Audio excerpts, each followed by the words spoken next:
डोंगराळ भागातलं असं हे गाव. आपल्याला आजकाल माहिती आहे सरकारी नोकरी म्हणजे किती कष्ट करावे लागतात किंवा सरकारी नोकरी म्हणजे ते आपलं काम नाहीये, आपल्याला सरकारी नोकरी मिळत नाही असा आपला सर्वांचा समज आहे.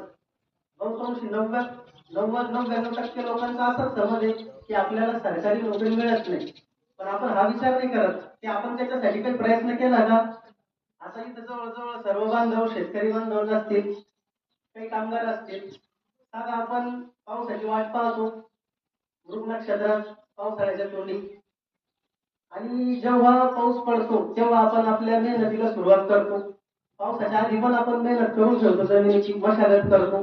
जर पाऊस पडल्यावर आपण मेहनत करायची ठरवली तर आपला पीक पाणी माल वेळेवर लागवड होणार नाही. आणि मृग नक्षत्रात जर आपली लागवड झाली नाही तर आपल्याला त्याचा किती तोटा होतो आपल्याला चांगलंच माहिती. मग जसे आपण आपल्या पिकांची काळजी घेतो तसंच आपलं पीक म्हणजे आपले मुलं. आई वडिलांना